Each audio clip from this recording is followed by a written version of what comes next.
Un très bon après-midi à vous tous qui suivez la télévision rwandaise. C'est toujours un plaisir de vous retrouver pour cette nouvelle édition de ce jeudi à la présentation Michel Iladokunda. Un bon après-midi à vous tous. Donc, parlons ce jeudi de la Commission des droits des Rwandais, des droits de l'homme et de la lutte contre le génocide à la Chambre des députés qui a mené des discussions avec des organisations non gouvernementales à propos du rapport de la Commission nationale des droits de l'homme sur les activités de l'année 2024-2025. Le rapport a révélé que la surpopulation carcérale au Rwanda a diminué de 24,3% par rapport à l'année précédente, passant de 134,3% à 110%. Cette réduction est principalement due à la mise en œuvre des politiques étatiques telles que la résolution des conflits hors des tribunaux, la détention provisoire et les accords basés sur l'aveu de culpabilité. Selon ce rapport, fin août 2025, la surpopulation en prison était encore à 103,6%, ce qui montre que le problème reste partiellement non résolu. Malgré les progrès réalisés, les représentants des ONG œuvrant pour les droits de l'homme ont souligné que les difficultés persistent. Une étude menée par l'une de ces organisations montre que certains détenus attendent de trop longtemps leur procès, que les personnes démunies n'ont pas accès à un avocat lorsque nécessaire et que certains prisonniers ayant purgé leur peine ne sont pas libérés à temps. Ces ONG estiment que l'État doit renforcer le personnel judiciaire car le retard des procès est principalement dû au manque de juges, ce qui crée des arriérés de dossiers. Cette situation affecte directement les détenus qui restent dans l'incertitude quant à leur situation légale, ignorant s'ils sont coupables ou innocents. Et le ministère de l'Agriculture, le ministre de l'Agriculture et des Ressources animales, Dr Télésphore Ndabamenye, a appelé tous les secteurs publics et privés à collaborer pour accroître la production agricole et faire de l'agriculture une activité qui contribue à la satisfaction du pays, permettant ainsi l'exportation et la création d'emplois pour les Rwandais. Selon lui, cela est impossible si la production des semences reste insuffisante. C'est pourquoi il est indispensable de poursuivre les recherches, ce qui sera donc possible grâce à la collaboration. Le secrétaire exécutif de l'Institut international d'essais et de recherche sur les semences, Dr Andreas Weiss, a salué les progrès réalisés, les progrès du Rwanda et assuré le pays qu'il deviendrait membre de cette organisation qu'il dirige au plus tard en 2026. La candidature ayant été déposée et les conditions requises remplies. Il a également annoncé que la conférence internationale de l'ISTA de 2028 se tiendrait au Convention Center de Kigali au Rwanda. L'Association nationale des distributeurs de semences du Rwanda se prépare à rejoindre la communauté internationale à l'occasion de son 10e anniversaire. Son président Innocent Namuhoranye a affirmé que l'organisation a besoin de renforts, notamment de capacités financières, pour accroître son rayonnement, car elle souhaite que le Rwanda devienne une plaque tournante pour les distributeurs des semences en Afrique de l'Est. Et les usagers des transports publics dans la ville de Kigali saluent le nouveau système de bus à fréquence régulière, affirmant qu'il a amélioré leur quotidien en réduisant considérablement le temps d'attente aux arrêts, contrairement à la situation antérieure. Reportage signé Jean-Benoît Michel. Aux premières heures de la matinée, aux arrêts de bus de la ville de Kigali, les passagers attendent les véhicules se dirigeant vers différentes destinations.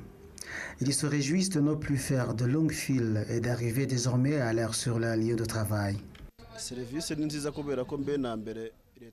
service est vraiment appréciable. Avant, même après l'augmentation du nombre de bus par l'État, nous perdions beaucoup de temps aux arrêts. Aujourd'hui, l'attente a diminué et les tarifs restent abordables, surtout avec l'introduction de bus électriques qui ne consomment pas de carburant. Toutefois, aux heures de pointe du matin, il subsiste encore quelques difficultés, car le nombre de bus reste insuffisant, même si la situation s'est nettement améliorée.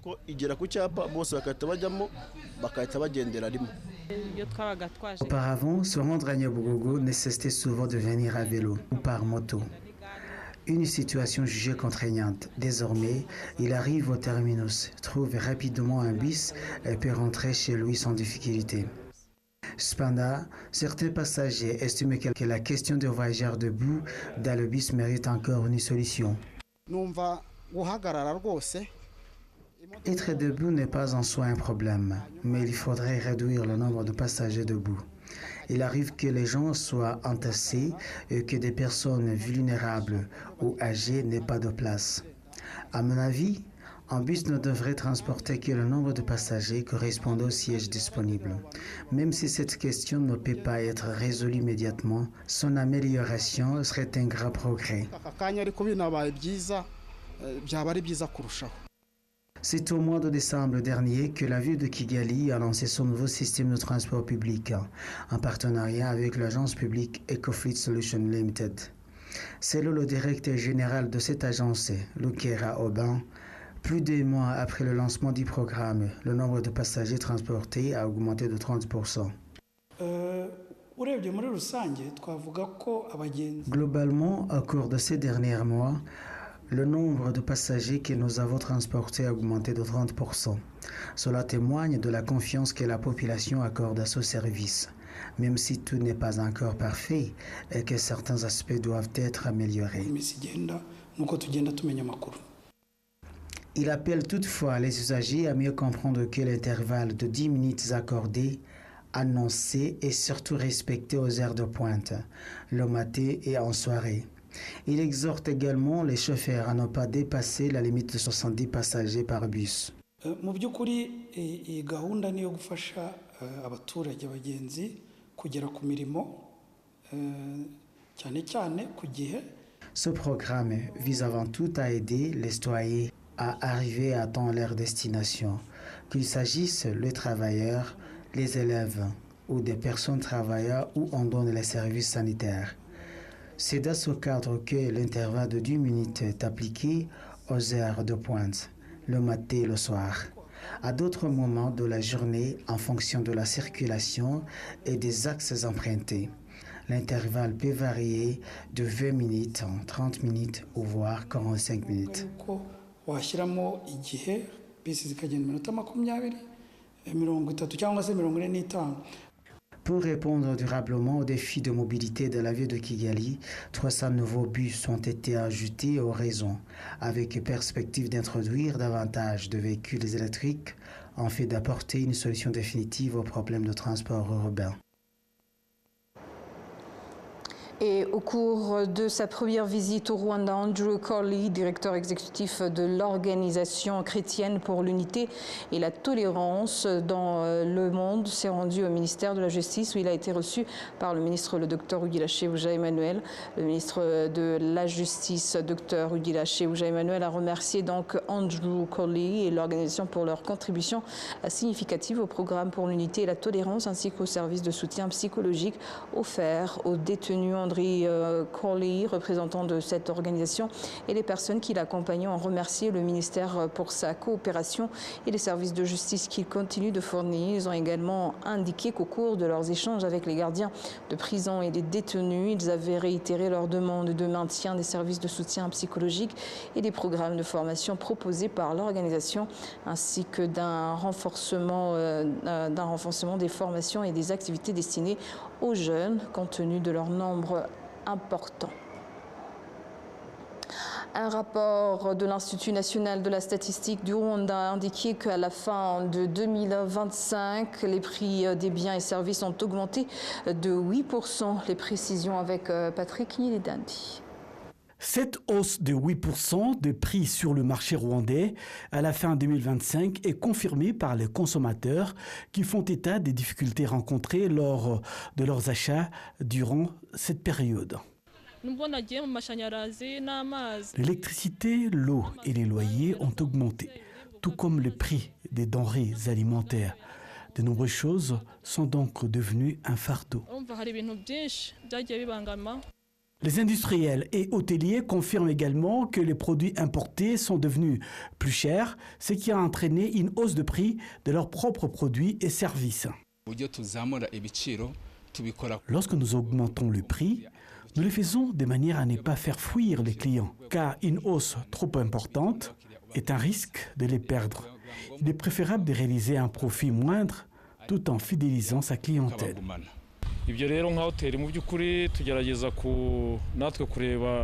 Nous faisons en sorte de suivre de près l'évolution du marché en comparant nos prix et ceux d'autres entrepreneurs du secteur hôtelier, afin de ne pas effectuer une hausse considérable susceptible de faire peur à nos clients, qui risquent de fuir et garder ainsi notre clientèle. Le visiteur du Rwanda affirme également que lorsque les prix sont en adéquation avec la qualité des services, il les juge justes et non excessifs. L'expert économiste Straton Abielimana déclare que sans intervention, de hausse des prix excessives pourrait nuire au pouvoir d'achat des consommateurs. Il insiste également sur la production agricole qui influence le prix sur le marché. Quand on observe bien, lorsque la production agricole est bonne, le prix sur le marché reste stable. Mais lorsque cette production est faible, les prix augmentent automatiquement sur le marché. La Banque nationale du Rwanda prévoit que le taux d'inflation atteindra 5,8% en 2026, même s'il est peu probable qu'il se termine autour de 6,9% comme en 2025. Bien que le prix ait augmenté, principalement en raison du coût de l'énergie et des produits pétroliers, et même que les tarifs de l'électricité aient été revus à la hausse après de nombreuses années de stagnation, cela n'a pas affecté les taux d'inflation globale. Par conséquent, que l'on considère les indicateurs économiques ou les mesures de l'inflation, on constate qu'il n'y a pas d'anomalie. Un rapport de l'Institut national de la statistique du Rwanda indique qu'entre 2024 et 2025, le prix des boissons alcoolisées et du tabac ont augmenté de 15,1%. Le prix du logement, de l'eau, de l'électricité, du gaz et des autres combustibles ont augmenté de 4,9%.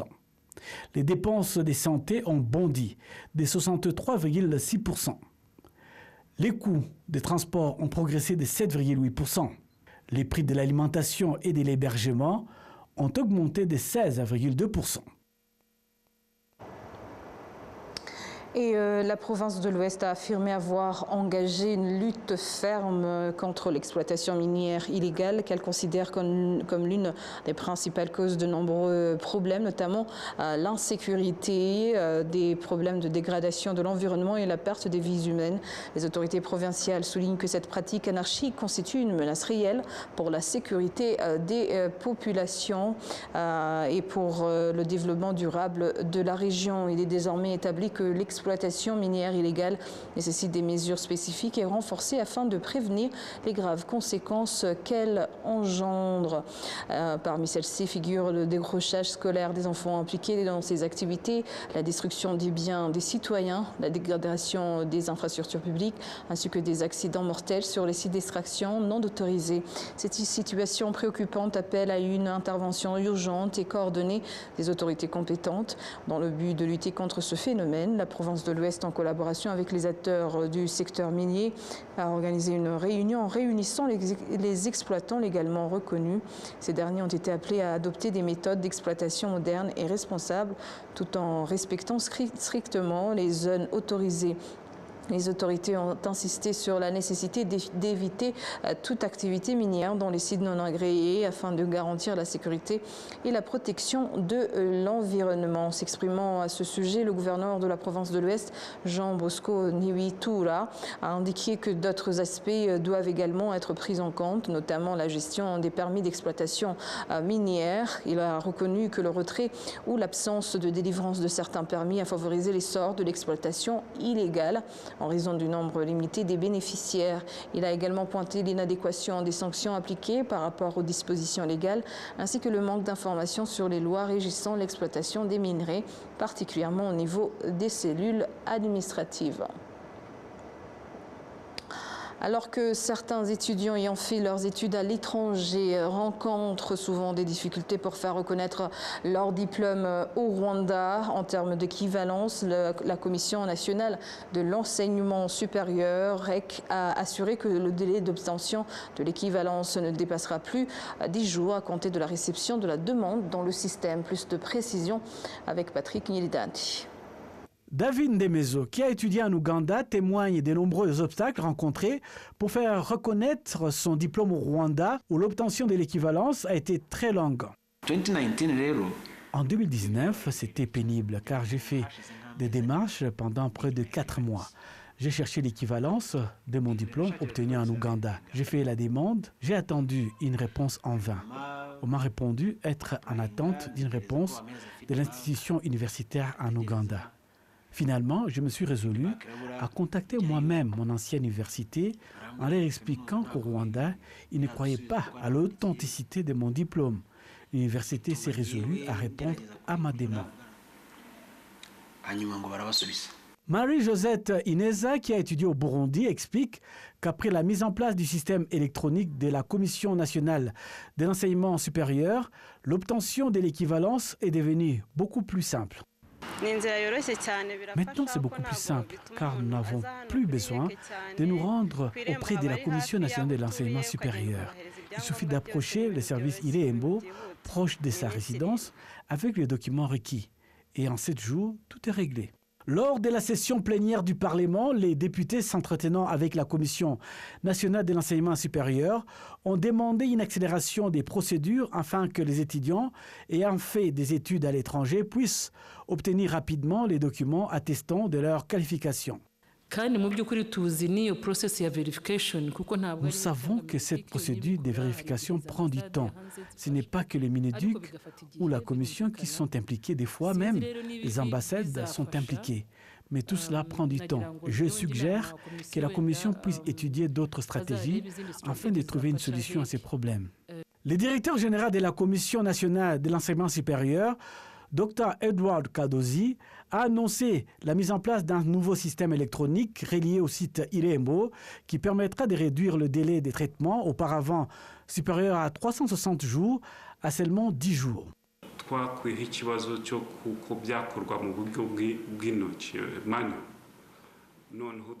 Nous avons supprimé la méthode manuelle et nous avons introduit une nouvelle technologie, c'est-à-dire une personne qui demande une équivalence passe par le service Irembo en utilisant une application et peut suivre en temps réel les différentes étapes. Avant, les demandeurs se rendaient auprès du service concerné et attendaient la réponse qui pouvait être négative ou positive.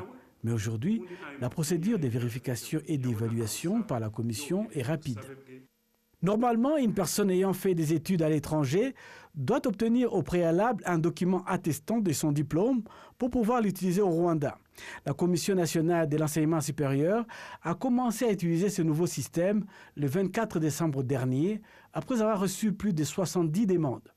Les frais s'élèvent à 60 000 francs rwandais pour les citoyens rwandais et à 120 $ pour les étrangers. Et au Rwanda comme à l'étranger, le travail accompli par les forces de sécurité rwandaises est largement salué pour son professionnalisme et son intégrité. Cette approche inspire confiance aussi bien aux citoyens rwandais qu'aux populations des pays où ces forces interviennent, leur permettant de vaquer à leurs activités quotidiennes et de contribuer au développement sans crainte. Reportage signé Jean-Benoît Michel. À travers le pays, mais aussi parmi les étrangers vivant au Rwanda, nombreux sont ceux qui expriment leur satisfaction quant au professionnalisme des forces de sécurité. Leur présence et leur efficacité renforcent le sentiment de sécurité et offrent un environnement propice au travail, à l'éducation et à l'épanouissement économique. Nous étudions parce que nous sommes en sécurité. Si j'en suis arrivé là aujourd'hui, c'est grâce à la sécurité. Nous exerçons les métiers de la santé parce que la sécurité est assurée. Peu importe l'ère à laquelle on rentre chez soi, on se sent protégé. Toute personne qui voudrait nuire au Rwanda, c'est que les forces de sécurité sont vigilantes. Rien ne peut nous perturber, car nous vivons un peu. L'action des forces de sécurité rwandaises ne se limite pas au territoire national. Elle est également reconnue dans le pays où le Rwanda contribue aux missions de maintien de la paix. Au Mozambique, en République centrafricaine. Des populations longtemps éprouvées par l'insécurité causée par des groupes armés ont retrouvé la paix et la liberté grâce à l'intervention des forces de sécurité rwandaises qui leur ont permis de reprendre la vie normale. Ici, en République centrafricaine, la situation s'est nettement améliorée. Les gens travaillent normalement, les écoles fonctionnent. Il y a des jours où les résultats des examens nationaux ont été publiés. Tout cela est rendu possible grâce aux forces rwandaises. Elles nous ont appris à vivre ensemble. Les musulmans, les catholiques, aujourd'hui, toutes les communautés cohabitent pacifiquement. S'exprimant sur le professionnalisme et la protection de la souveraineté nationale, le chef de l'état-major général des forces de défense rwandaises, le général Mubarak Muganga, a indiqué que cette culture professionnelle puise ses racines dans la vision qui a guidé la lutte de libération du Rwanda. Cette vision naît pendant la lutte de libération, affirme que nos forces de sécurité doivent être un pilier de développement du Rwanda, travailler étroitement avec la population et collaborer avec les autres forces de sécurité. De son côté, le président de la République Paul Kagame, également président du Front patriotique rwandais, FPR Inkotanyi, a salué le travail des forces de sécurité lors de son discours adressé aux membres du parti réunis à l'occasion du 17e congrès du FPR, tenu en décembre dernier.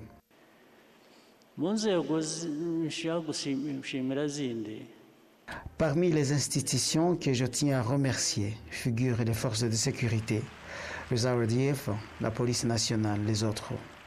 Elles travaillent pour notre pays et accomplissent pleinement leur mission. Je n'ai pas grand-chose à leur demander car ils ont déjà répondu aux attentes.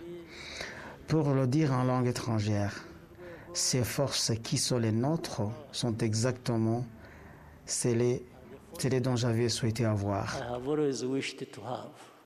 Par ailleurs, une enquête sur la gouvernance publiée en 2025 par l'Office rwandais de la gouvernance RGB révèle que le pilier de la sécurité et de la tranquillité des citoyens arrive en tête avec un score de 90,2%. Le Rwanda figure également parmi les 5 pays africains qui déploient le plus grand nombre de soldats dans les missions de maintien de la paix des Nations Unies. À Kigali, je suis Jean-Benoît Michel. Voilà, c'est tout pour l'instant au nom de toute l'équipe qui a contribué à sa réalisation. Je vous remercie. Bonne poursuite des programmes de la télévision rwandaise. D'ici là, portez-vous bien.